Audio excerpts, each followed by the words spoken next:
If you've ever tried to get into America, you will know how rigorous their border controls can be, but strangely not in the case of Malik Faisal Akram, the 44-year-old British citizen who laid siege to a synagogue in Dallas, Texas, after flying over from the UK. Now, Josh, I'm not sure what has made me more cross about this story, whether it's the story itself or the way that it's been reported, and I know it's got under your skin as well. It's from the beginning. I was at a gig on Saturday night when I started seeing stuff on Twitter about this. It wasn't reported for hours afterwards in any, it was only through fellow I'm Jewish and it was through other Jewish people commenting on it.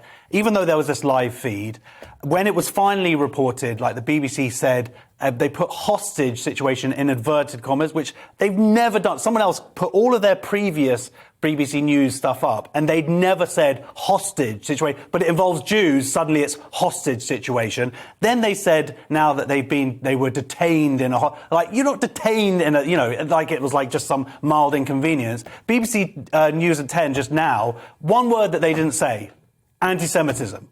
And when the FBI did their first sort of announcement after it, they sort of said, oh, there's nothing linking like his demands to the Jewish community. Like it was like, just happens to be totally random. The guy's walking around in Texas and there's just, it could be the McDonald's or I'll go in the synagogue. It's just, I'll take a left instead of a right or whatever. The guy was an anti-Semite. He genuinely believed that Jews run the world. He went in there. The rabbi who was along with 3 other Jewish people who are on inner service, he has now said that basically this guy went in there and just assumed that Jews ran the world. And he was like, look, call up the head Jew, like the head rabbi in New York, and get him to free this other anti-Semite. The other omission in the reporting is they've constantly stressed British. Like they've almost gone out of their way to say this guy was British in practically every news report.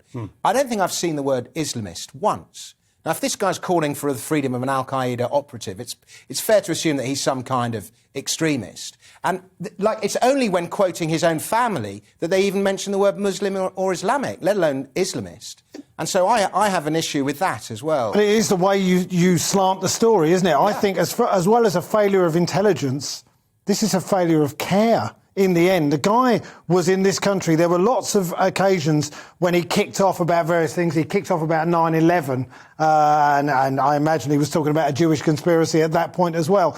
But in the end, this is a guy who did seem to have serious mental health problems. So you could have mental health problems and still not be an anti-Semite. No, hang on a minute. Okay. Hang on a minute. I agree with you. But I think that was just it seems to me that was almost just the outlet for his mental health issues. Agreed that Jews were the people who suffered in this particular case, but it seems to me it was a failure of care to look after someone with mental illness in this country, and then further than that, let them into America. He got a gun.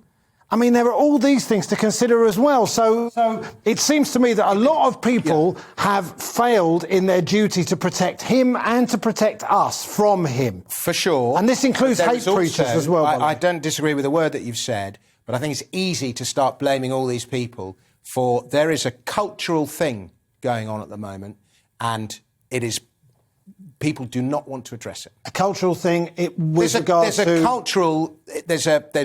a massive anti-Western sentiment and also specifically anti-Semitic sentiment. We're talking about hate preachers, right? We're talking about hate preachers here who would have poisoned the guy's mind. Yeah. There's no doubt that happens as well. Yeah, but should that be the main focus of the story? Sorry, it's not just coming from hate preachers. That's the reality of it. There is an issue within certain communities of anti-Semitism, and it needs to be talked about. And it's not for fear of being accused of being Islamophobic. Whilst this was going on, whilst 4 Jews were being held up by a gunman, their lives at risk, all the tweets I was seeing online, oh no, there's going to be more Islamophobia. Not just like, can we just deal with these 4 Jews who are scared for their life, who might be dead very soon? And it was just, it's really upsetting and frustrating. My children go to school, Jewish schools, there are gates, there are guards. My synagogue, it's got guards. There's like special doors to get in and stuff. It shouldn't be like that. He demanded the release of Lady Al-Qaeda. It's nice that they've got sort of, ladies now in there, don't you think, really? Not really. No, it's not. No, it's not. I like how you try to nice. When I said it's nice, it's not nice at all. I know. But I like the idea of, it's Lady Al Qaeda. Well, it's like that. It's like in the mafia, you have Don Imola, whatever her name is. Don. You would say Don Corleone or Don. Anyway, it's that. Anyway, we're coming to the end. A bit of brevity there coming after my heartfelt appeal for peace.